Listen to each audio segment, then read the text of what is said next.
Welcome to Popcorn Planet. I am Andy Signor, and I'm so excited to bring you another installment of True Crime 101. We break down the cases you want researched and timelined, all that jazz. And I couldn't have done this without Alicia Kay. Alicia, thank you for being here, Alicia. Thanks for having me.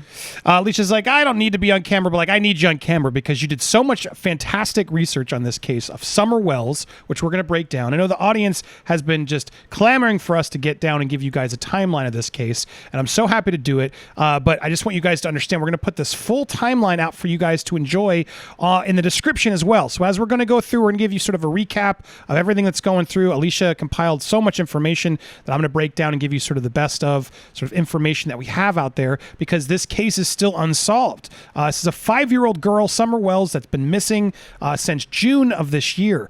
So we're going to go through all the specifics. And Alicia, I want to thank you so much for your hard work, but I want to get right into it. You guys can comment along because we premiered this video, so either to the left or down below. Please keep the comments, super chat, support going. So grateful for all you guys, and so grateful to Alicia, Puff, everybody in the headline group who's been helping me research this stuff so we can get more of these stories to you. So without further ado, let's do another True Crime 101. This one's about Summer Wells. All right, so Alicia, I'm going to break down some of this. Please interrupt if I'm incorrect on anything. Let's start going through what we know so far. So this is about a 5-year-old girl. Okay, this is Summer Wells. She went missing on June 15th, 2021. Okay, so she has a father named Don Wells, we're talking about, as well as her mother, Candus Wells. She has 3 brothers. We're not going to get into their identities, but there are 3 brothers, and there's a grandmother as well, okay? All this happened in Rogersville, Tennessee. Now, what happened was she was planting flowers, they say. This was June 15th at 5:30 p.m. All this is in the timeline as well. You can read along there if you prefer. She was planting flowers 20 feet from her family's house in a small county of Beach Creek with her mother and grandmother. This is what her dad told the Times News in the early days of the investigation. She reportedly went inside and told her 3 older brothers that she wanted to play with her toys in her basement, but when her mother, Candus Wells, came inside a short time later, Summer was nowhere to be found. The Wells home in Hawkins, you can see a picture here in Hawkins County. We're going to be exploring that home in more detail later on in this story. But at 6:30 p.m. on June 15th, very quickly, Summer was reported missing to the Hawkins County Sheriff's Office. In fact, we have the 911 tape here. Being around 110, 110 Ben Hill Road off of Beach Creek should be the first residence on your right. Reference to a missing 4-year-old. The parents have called in, advised that the mother had went for a walk, came home, now they can't find her. They've been yelling for her. She's been gone for about 10 minutes now. So again, audio from police scan. 10 minutes with their wait. Was it 4 years old? I apologize if I got that right. She might have been 4. She's had a birthday since she went missing. Okay, got it. So she's 5 now. Thank you for clarifying. And still missing. So hopefully still alive and still able to be found. But there we had the police audio as they were basically searching. And this was pretty quick, right, Alicia? This happened 5:30. It was 6:30 when it was announced. Basically minutes until this was reported to the sheriff's office, and then at midnight they released a danger alert. This was before the Amber Alert. They released I have that on screen, the Amber Alert, but they released correct me if I'm wrong, right, Alicia, an endangered child alert at midnight the following day. Oh no, sorry, the night of the day she was missing. So rather quickly, correct, Alicia? Yeah, you can go on the TBI's Twitter, and it all unfolds on there starting June 15th. On the TBI's Twitter at 11 p.m., I believe, they put out the endangered child alert. There it is, yep. Now, her missing during the timeline was a real quick 10-minute window. They were planting flowers. Mom went to go check on her mom who lives on the property. Summer went inside, told her brother she wanted to go play in her room. Within 3 minutes, Mom went inside. Summer was nowhere to be found. They searched for her for a short time and then called 911, as you heard on the police scanner, by 6:30. Right, and so then it was pretty quickly after that, as the endangered child went out there on June 16th at 4 p.m. This was 11 a.m. The endangered child went out at 4 p.m. They updated the case and put in an actual Amber Alert for Summer, which we have on screen as well. So I'm trying to get through all my tabs here. But at that point, they did pretty quickly set an Amber Alert, which is different. Amber Alerts are reserved for the most serious of missing children cases where officials believe they're in imminent danger. So they did quickly correct that. Thankfully, they did move quickly, Alicia. We can say it seems like in the beginning of first days, it wasn't like they waited 2 days. Pretty quickly, they acted and went into action in Tennessee, correct? Correct. Yeah. And the Amber Alert is the alert that you get on your phones, the billboards that you see when you're driving. They cover a lot of ground. So that happened. They put these alerts out so you guys understand what happens. And it continues. 5-year-old it says here. They began to do press conferences. The first press conference happened on June 16th. And so this was with officials from Hawkins County Sheriff's Office. TBI held the first of several news conferences here, updating the public on the search. About 30 tips were called in before the end of day on this first press conference. You guys can go check them out, but these are just basic updates. They then gave a second conference on June 17th. Search terms said that steep and dangerous terrain, including dense canopy coverage and ground cover, were hampering their efforts. Poor cell phone service was making it also difficult for them to communicate. All of this, also more of this conveyed in press conference number 2. So at this point, June 18th now, a few days after, 2 days after the disappearance, Summer's father spoke to the media outlets for the first time, saying he was at work when Summer went missing. We have a clip here we're going to play so you can sort of first hear the father. So when her mother come in, she says, "Where's Summer?" She went down in the basement. She didn't answer, so she went down there and she was gone. So she went out the basement door, which was unlocked, and we haven't seen her since. This morning, Donald Wells spoke on camera for the first time since his daughter disappeared. Please let Summer be okay, and please come home. He says it's unlikely Summer would leave the house on her own. Wells says the last time anyone in the family saw Summer was when she entered the house to play in the basement after gardening with her mother and grandmother. Wells also spoke about his gut feeling about Summer's whereabouts. Some bad person grabbed her, but we have no idea. Wells says law enforcement have covered leads on area sex offenders and drug addicts. We're trying to think, beat our brains out. We've covered everything that we can think of already. Investigators say they have followed up on 85 tips so far. Wells says he is overwhelmed by the massive numbers of personnel on site. We just really appreciate everybody trying to help that they have, law enforcement and all these volunteers that are here. I've never seen anything like this in my entire life. So there you go. That was the update. The first sort of, we got to hear the father speak. This was at the beginning. All signs pointed to the father was out, being vocal, right, Alicia? Everyone seemed to be helping. People were on trying to figure out what could happen. This doesn't make sense that she would disappear like this. He even said there's no reason she would have left on her own. Somebody had to have taken her. All this was going while we were also sort of starting to get the first images of the sort of compound, the property where she was last seen. And Alicia, as we're looking at this, there's a lot, and we're going to get actually more deeper into this as we keep moving. But even in the early days, this was like a vast area, right? Where it was, as you're seeing it from overview, like makes sense that, yeah, she could have disappeared in that. Yeah, she could have wandered off. As you can see, it's really dense. It's really wooded. Anybody could disappear in a vast area like that. And it's a really isolated part of Tennessee. So the officers gave an additional update after that. This is now on the June 21st. They're asking this is now a few days now. Police are 5 days now. Police asked the public for more updates. June 22nd, 1 week after Summer's disappearance, they reported that they received over 221 tips. Investigators continue to push residents in the area to check their barns, crawl spaces for places that children might hide. Specialized searches in Beach Creek community carried on. There was grid searches. Neighbors were checking everything. June 22nd, an interview is leaked with Summer's father. The News Times releases this phone call. And hold on, I'm going to get there yet. They released the phone call with the father. And this sort of phone call with Don, the father, revealed some things. Correct, Alicia? Can you give us sort of the safer YouTube summary of what this reveal was? Yes. Both the father and his oldest son that doesn't live with them have a criminal history. It's from a different state.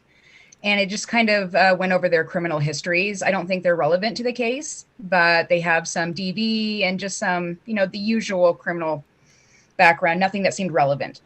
But this was sort of the point of the case where definitely they started to vilify, and I'm trying not to offer any bias in this story yet, but at this point it was clear that they were trying to basically paint the father as not a good person, it seems. And it does seem like this is also where as I was doing my research, a lot of people started judging this family for where they live and labeling them rednecks or whatever sort of attitude was going out there in this family and sort of the way of life. There were clearly, correct me if I'm wrong, but this is sort of when things were sort of, oh, clearly they did it, or, this is when sort of stuff started happening, or the division of who's responsible, correct? Sure. Yeah. What happened was TBI was hot on the case. And then once it starts slowing down in any investigation, that's when speculation and rumor online started. Yeah. At the same time, then we also found out that this was the brother, or sorry, this was an uncle. It would be Summer's half brother, Don's oldest son. He doesn't live with the family as far as I understand, and they haven't had contact with him in a while. So he has a criminal past as well. This starts leaking, and more of the family gets exposed as we continue to move on with the case. Now, at this point, we get to see sort of the first image of the mom coming out, and they begin to start speaking together, the parents together, and at the same time this happens, more of their history is also exposed. DV, etc., is what comes out. There's a DV arrest that happened where the mother accused. I'll play this clip so you can get that better context. This road here in Hawkins County was where Summer Wells was last seen 1 week ago. It's also where her father, Donald Wells, was arrested back in October over a domestic assault incident. That incident led to her mother filing an order of protection against him the following day. Tonight, Summer's father tells us that he and his wife have put that incident behind them, and all they want is for their daughter to come home safe. That's all we can hope for, is for God to produce a miracle for all the Christian folks around here, because there's so many people praying. Authorities say Summer Wells' parents have cooperated during the investigation, but according to Hawkins County court documents, this is not the first time officers were dispatched to the home on Ben Hill Road.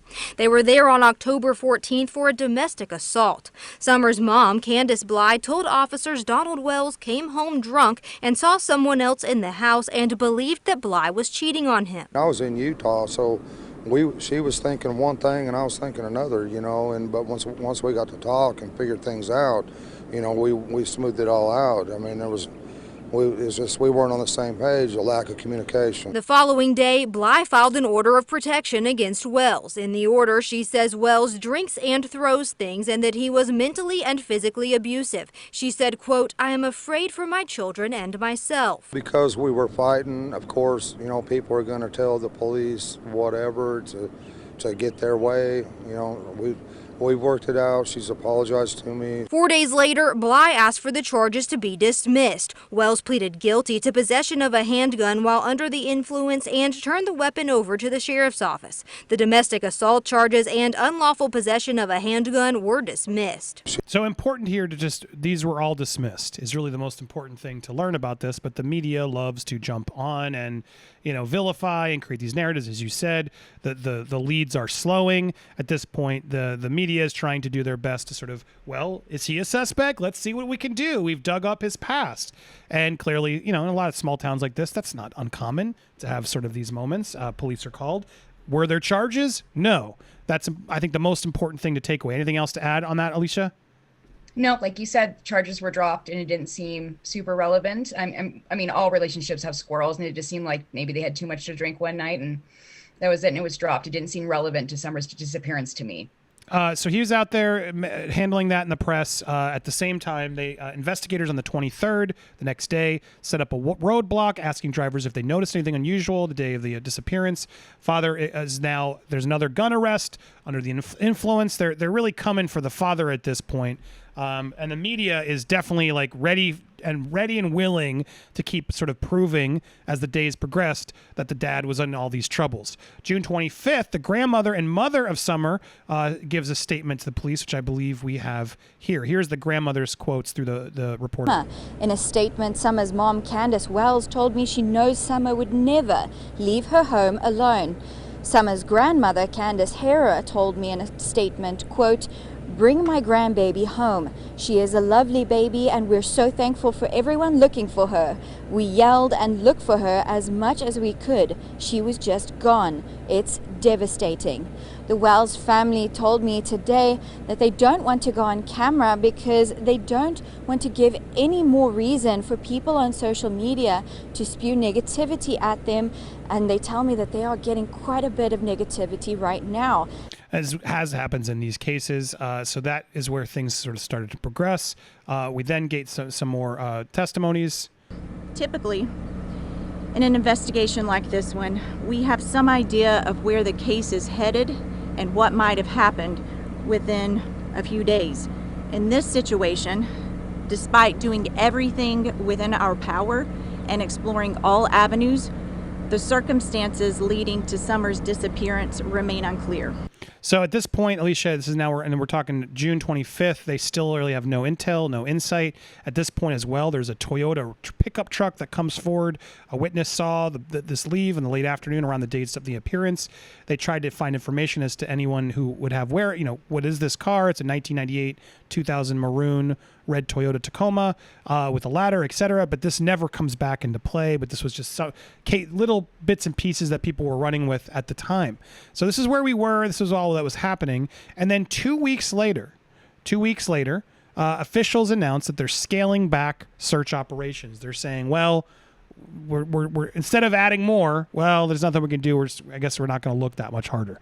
Obviously, this upset a lot of people, including Summer's mother, who went out and did some more interviews. Me and my mother and her were planting flowers.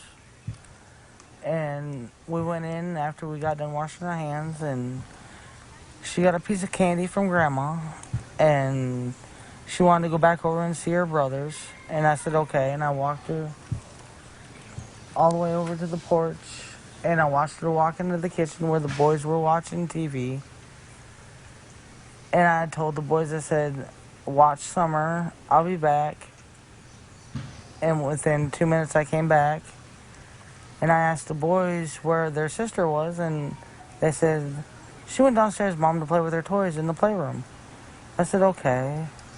And I yelled downstairs for her a couple times, and I didn't get no answer, which was unusual because usually she always answers me. And so I went down there to check, and she was nowhere in sight. Now, Alicia, one other question I have as you've been following this a little closer is the fact that the story has remained the same throughout a lot of this, right? They haven't, the parents haven't screwed up and messed up timelines or questions, correct? Correct. Yeah. No, they've been completely, both of them have been in sync with their timelines, and it's matched up thus far. And there hasn't been any difference from police or anybody so far. All right. Well, that's good. And so that obviously helps them seem less suspect, but obviously a lot of people are suspecting they're suspect. And that's when this happens. We get on around July 28th, a tour of the facilities, their home, leaks onto the internet. Now, a lot of people were very quick to judge the sort of dirtiness or whatever, the stuff lying around, the dangerous, the sprawling of everything, just on the outsides and everything else on this land, the campers and everything that's out there. Now, as we get inside the house, certain areas seem okay, but definitely, elements of seemingly hoarding or whatever you want to call it, stacks of things everywhere, not very organized. And so the tour started obviously setting people off to have their own theories or judgment about this family as they sort of let people in the home. Basically, everything that the mom and dad were worried would happen is more negativity stuff happens as they expose. But as you're looking through this footage, it's hard to not be like, yeah, all right, this is insane. It'll get a little insane. And then it gets even weirder as they literally go underneath this counter in the kitchen. This is, Alicia?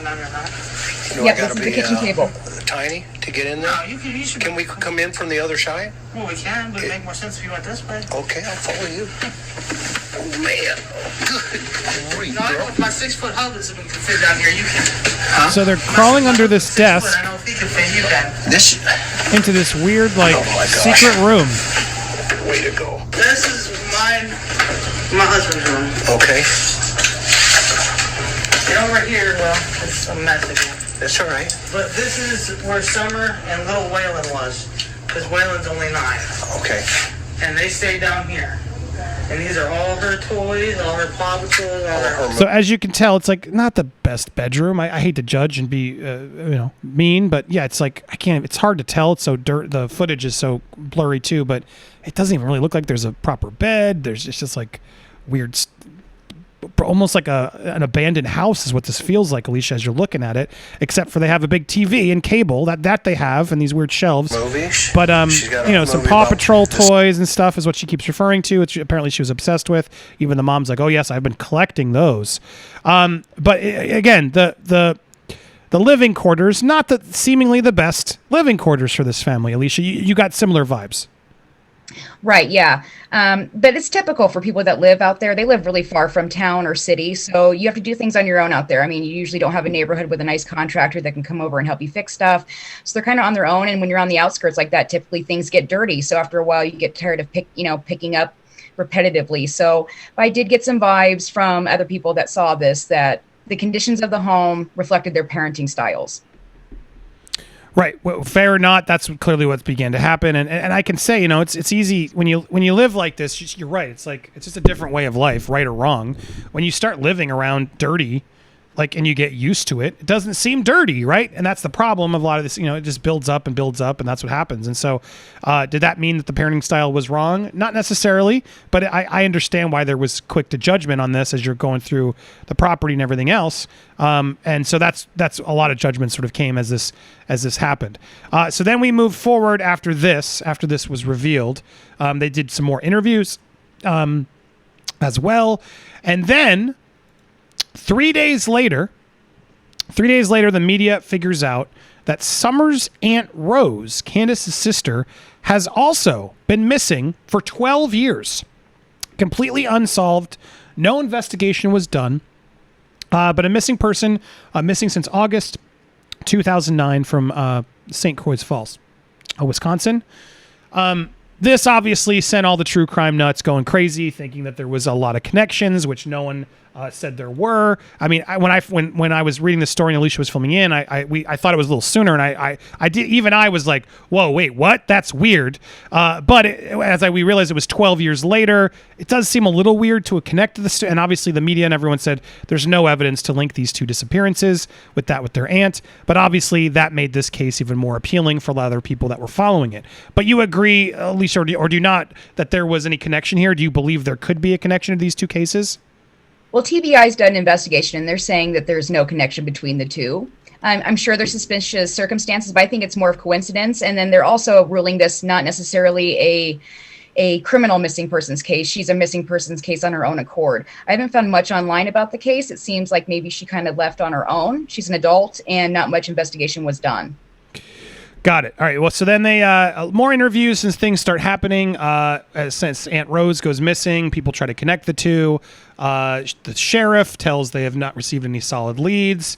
They've still nowhere to hide. The mother goes out to these prayer vigils for church. The sheriff says they've received 935 tips regarding this disappearance, but meanwhile, you got to remember they've really stopped looking as much. We're still trying to find out what happened to Summer, so everybody is still a person of interest, he said. This is the sheriff.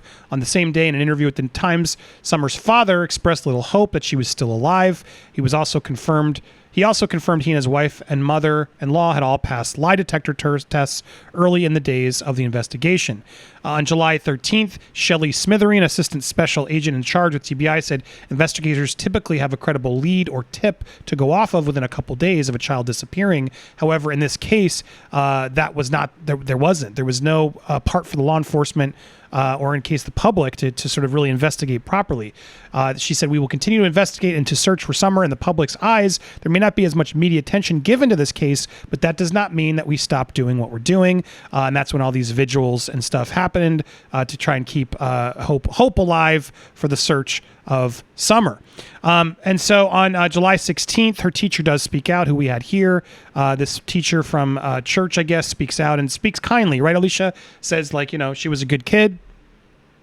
Yep, the churches, they think very favorably of the Wells family. They really like Candus and Dawn. They said they're good parents. And then they said Summer was a pleasure to always have in class. Got it. All right. And then so on July 26th, after all that happens, July 21st, we have here. July 21st, a YouTube series, The Interview Room, some of you guys may watch, decides to go with the case slowing down, decides to go and look into it himself. He goes and interviews a 15-year-old boy, Hunter, who was with Summer on the same day that she went missing. He interviews them along with Hunter's mother and friends of Candus. her friend and coworker Leslie and Allison's grandmother. These friends allege that Candus was, let's say, aggressive with the children. You can go on the link and watch all these. These are long interviews, and Alicia sort of filled me in because I didn't really get a chance to watch them all directly. But from what I've gathered, and correct me again if I'm missing something important here, Alicia, the boy, the hunter, pretty much confirms the same timeline of things, and that what the parents are saying seems accurate. It's the friend, the mother, who sort of put some shade out on the parents, saying that they didn't like that. You were telling a story. In fact, go ahead and share it. But some story about they did something wrong while swimming, and they put them on the hot concrete. What happened again? Well, since the case has gained more attention, and since Chris McDonough's visit the interview room to there, the mother of Hunter, the gal you see in the video, had started telling a story about Candus's aggressive parenting style. Apparently, they've had a falling out since this has aired. So she describes to Chris that Candus had an aggressive parenting style, but she had 4 children, 3 boys, and then a small Summer. They all range in different ages, and they were playing on a hot summer day out in the pool, as children do, started getting really rough with the other children. So Candus had them come out of the pool and lay down on the hot blacktop. Now, this is alleged by the friend, Hunter's mom there. Right here with the pink. Gotcha. Yeah, it's completely alleged, but if you want to watch these videos for yourself and form an opinion, it's totally up to you. We're going to link them in the doc. Got it. Okay. And so then after that, so people who watch those interviews, we didn't want to gloss over that, but it's nothing confirmed, just some speculation from these witnesses from that popular show. On July 22nd, Summer's father goes on the J for Justice podcast and reveals the other 3 children were removed from the home by Child Protective Services. And so not surprising, seeing the way they lived and everything else that's going on. But July 27th, the parents then attend a hearing about the children. They're claiming, right, Alicia? They're claiming, well, we decided to do that, correct? But is that true? Do we know for sure? Yeah, Don did an interview, which I'll link in the doc, and said that it was his idea to have CPS remove the children because he felt it'd be safer with all the media attention, the speculation and rumor, the death threats they've been getting, so forth and so on. They decided to be a safer environment for the children to be removed for the time being until Summer's home. And then interview room goes back in, does the same sort of setup interview. We get to see the house again as they crawl down into the weird desk room, and they interview the mom, do a more of tour of the facilities inside the home. Again, getting more access there from his name is what's his name again? Chris McDonough. Chris McDonough, that's right. Thank you. He doing some interesting research for his own, getting in there, getting the tours himself. That happens on August 11th. Things are starting to slow down as well, Alicia. I feel like it's probably a fair summary here as well. August 11th, Hawkins County Sheriff addresses the Summer Wells speculation in a video and says the search isn't over. Everyone is a suspect. And so then at September 15th, they give a 3-month update. September 24th, John Walsh gets involved around the case. He thinks the parents did it, correct, Alicia, to sum that up? Right, yeah, he's super biased, but to me it seemed like just jumping on the hype because of the attention of the case when the Gabby Petito case was dying down. You can watch it on Discovery Plus. I didn't find it helpful or relevant. Got it. So he's sort of jumping on as that was around the time that the Brian Laundrie was happening, and so he needs something else. You felt like it was that. Fair enough. And then on October 4th, the father gives an update. We have that clip here. So he's working. He's trying to keep things going. Absolutely nothing. Absolutely nothing at all. Don Wells hasn't seen his daughter since June 15th. My boss never gave up faith in me, and so I'm still here. In the months since, he's tried to catch up with work while also looking for Summer. Every once in a while I call TBI and talk to one specific person, and he tells me they're still checking on a lot of things and stuff, and he says, with all this stuff that's happened on social media, it's just bogged them down. As the TBI has combed through more than 1,000 tips, there have been no credible leads on where his 5-year-old could be. And authorities are still looking for a potential witness that was driving a red or maroon Toyota truck with a full bed ladder rack. That truck was... So this was all, again, same stuff we've covered, no real news. The father's out there. The father also creates a Facebook page to start posting Facebook videos, which you guys can go follow. October 12th, the parents announced announced they'll appear on Dr. Phil. Images surface about the Summers parents sightseeing at Los Angeles while they're at Dr. Phil. October 25th, the parents start a YouTube channel, which we have the link of as well. Now, the YouTube channel has been doing pretty well. People have been supporting it. There's definitely some money coming in through this YouTube channel, seeing their views and amount of subscribers. It's monetized, so must be some support for the family. Some people have criticized them, right, Alicia? I only bring all this up because some people have tried to say, well, maybe they did all this for the attention to sort of rally up these clips and to put themselves out there since they've been so vocal. Obviously, that's for your decision to make.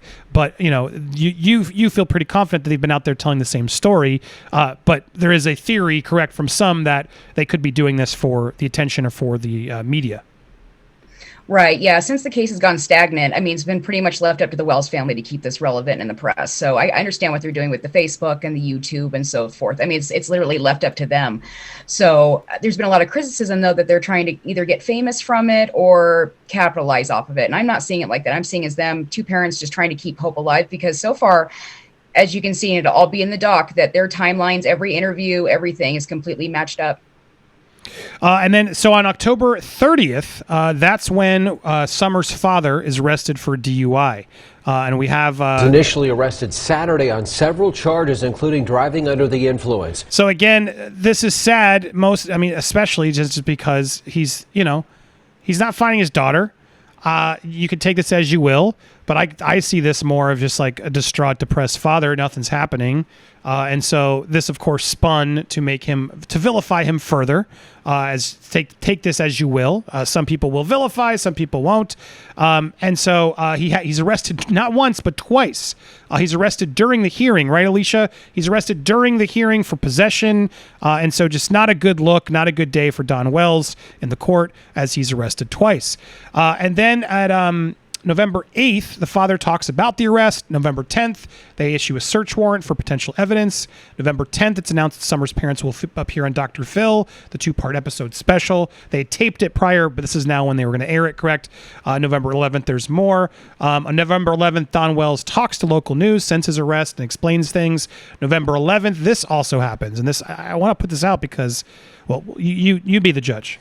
We are also now hearing from a neighbor of the Wells family who says they heard a scream the day Summer went missing. Jody Sue Brown and her 2 kids were at their cabin, which is across the street from the Wells home. About an hour and a half before Summer is thought to go missing, the 3 heard a loud scream that made them all stop and listen. A short time later, they said they heard the family start calling for Summer. Knew it was, wrong. It wasn't a dog, it wasn't an animal. My son and I decided to go out and look and see what we could see. We went back onto the bank, didn't see anything, didn't hear anything. We heard just this kind of shrill, almost animalistic scream. Brown says she reported the scream to every law enforcement agency that has interviewed her. They tell her they don't believe the scream is connected to Summer's disappearance. That's the last little line there. I'm like, how is that not connected? There's so many theories that even I'm spitting off on that scream of accident that happened, right? That they found her and then they have to cover something up. My head spins to. There could be where is she scream. So many connections to that scream that make me think, how is that not connected? But the media, right. the you police saw the vast area of the property in the dense wooded area. It could have been an animal that yanked Summer and then she screamed out of pain. Yeah, I'm sure it's wildlife. Correct. As I was trying to find that quickly, which I can't, but yeah, here it is. It's a very big area that yes, absolutely could have caused it. But so there you have that theory as well. The neighbors have been saying that over and over again. Apparently, it's not connected. Now, while they're on with Dr. Phil, we request to not mention the cornbread mafia. As now, you sort of dismiss this as non-connected, but there are some people going into crazy theories that this group could be involved. But you're not really giving this much weight. No, and if you do a simple Google search on it, you'll find a Wikipedia, and this one article that you're looking at now, the former Cornbread Mafia member offers a remarkable story. They were a small outfit that grew pot, I think, locally, and that was pretty much it. I don't think that they were a criminal enterprise or a mafia, as you would call them. And if you just do a simple Google search, there's really nothing on it. And then more recently, as we wrap things up here, and that's where we are today, Brian Enton has this week begun to cover this case. Brian has gotten back in there as he's out there trying to bring this up. Where is Summer Wells? Parents for the last 5. Unlike John Walsh, I like Brian Enton. I feel like he actually goes and does the good homework for people who are interested in this case. And so he's really brought this one back to life again as we try to figure out what happened, and honestly inspired this to happen this week as well, because we realized, well, yeah, let's try to help and get this done. So there you have it. That's the timeline of events. We have no other new information. The family, I mean, the last thing I can leave you with is the family on YouTube sort of putting updates as they're being filmed with Dr. Phil and everything. Clearly don't really know what they're doing on YouTube, but at least they're trying to keep the word out, as Alicia and I saw and agreed.